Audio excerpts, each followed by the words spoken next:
What is going on, you guys? Alex Chisholm back here with a brand new video. Hopefully you're having a great day, afternoon, or night, or wherever you guys are in this world. And yes, the Boston Celtics have been eliminated from the 2023 playoffs. Their finals hopes have disappeared. Their chance of being the first NBA team ever to come back from a 3-0 deficit has disappeared. And the Miami Heat have moved on to the NBA Finals in their 103-84 slaughter of the Boston Celtics. If you're new to the channel, I know I have a lot going on behind me, but I am a Boston Celtics fan. I just love the NBA, so I got to support them all. But yes, I'm a Boston Celtics fan. And like I said after we were down 3-0, I'm not even mad. The Heat earned this series. Now, did I have all the hope in the world coming into Game 7? Yes. If you saw my video coming into Game 7, I thought we were going to win this. I thought the momentum was there. And no. Obviously, we fell short. We lost by 19 points.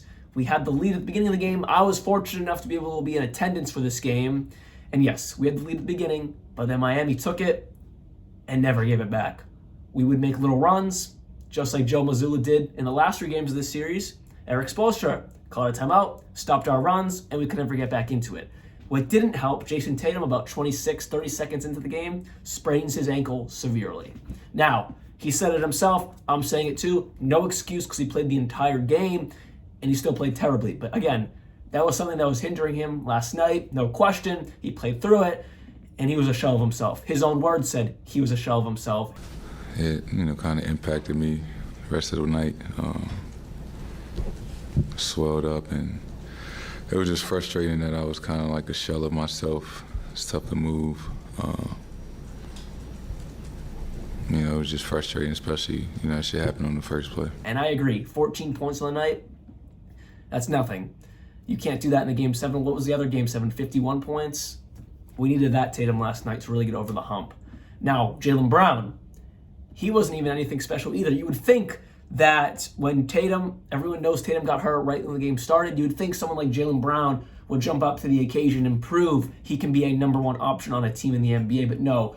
He only had 19 points on 8 for 23 from the field, 1 for 9 from 3. He had himself an atrocious night as well. I'm just editing this video and I completely forgot to mention, Jaylen Brown had 8 turnovers last night. Unacceptable, JB. I still love you. I still respect you, but that's extremely unacceptable. You can't be doing that. That's big reason why we lost. You just dribble it off your knee.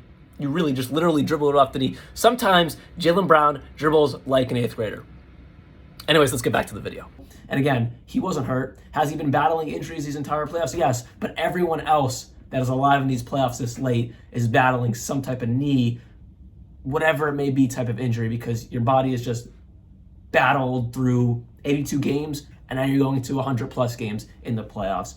So don't get me wrong, that's not an excuse for Jaylen Brown. He had an atrocious game, and Miami's defense just was so good last night. They kind of disappeared the past 3 games, let us tie up the series, gave us hope. But last night, the zone, the Miami zone, the Eric Spoelstra zone was there, and they weren't letting us breathe. I was watching this game, obviously, in person, and we had no airspace. Miami was all up in our grill. We weren't giving any energy back to them. Not saying we didn't have any energy. We definitely tried out there. I will say the energy was there from everyone on the Celtics side. The fans were all into it. It's not like they gave up like the previous beginning of this series. No, it wasn't like that. It wasn't that bad. Now, there were some times, especially towards the end, when hope was kind of lost, where they started to give up. I wasn't too happy about that because with 6 minutes left, I know you're down by 20 points, but you're still a little bit in reaching distance, and they kind of just gave up, which I did not like to see. But overall, the effort was there. They just kind of fell apart towards the end, but they're human. What do you expect? With that said, the Miami Heat defense, no airspace whatsoever, in our mouth, literally in our face. We couldn't break the zone. We were just chucking up threes, and you just can't win ball games doing that. Eastern Conference Finals MVP was Jimmy Butler. I'm not mad about it. Like I said, I respect Jimmy Butler, but as an NBA fan, and even just going through NBA Twitter, it should have been Caleb Martin. Caleb Martin has been the most consistent player on the court in this series, not just on the Heat side, not just on Boston, against Boston, whatever.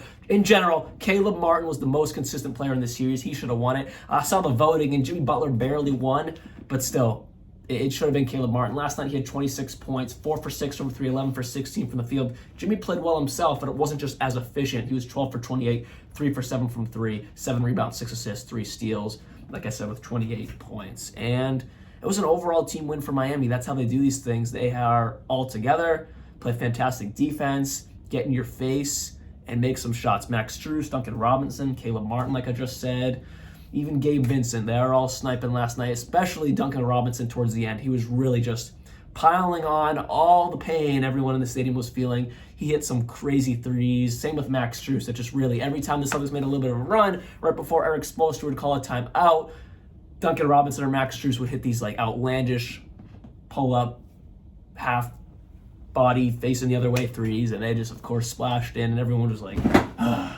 here we go. So I'll be making a separate video on who do I think will be winning this year's NBA Finals between Miami Heat and the Denver Nuggets, of course. I'll also be making a separate video on the Celtics offseason, because that's going to be a very interesting one. Are the Celtics going to give Jaylen Brown the most expensive contract in NBA history? Marcus Smart, Malcolm Brogdon, Derek White. We have 3 guards, all very good. One of them's going to have to fall off with the new CBA. We cannot afford to pay Jaylen Brown and then keep Smart, D. White, and Brogdon all on the same team. And then Tatum, of course, is going to get his max next season. So it's going to be very interesting to see what happens this offseason in Boston. I'll keep you guys updated again. I'll be making a video on that very, very soon. Hopefully you guys did enjoy this video. Again, I'm not even mad.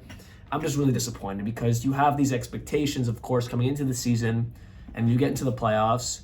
You struggle a little bit, you make it through it. You struggle a little bit in the next round, you make it through it. And then you're down 3-0 and you make it this far to 3-3 and you don't come out on top. It hurts, but I can't really be mad because we just didn't deserve it. Miami deserved this from the first game of the series, and it just proved in the end that they really did deserve to get back to the finals. I'm happy for them. No hate. I saw some Heat fans last night. I congratulated them. I stayed for the ceremony to see Jimmy Butler get his MVP, see the team get their Eastern Conference Finals trophy. It was cool. Good experience. I wish it was Boston, of course, but it was a good experience. And hope you guys did enjoy this video. I'll see you guys tomorrow. And like always, peace out.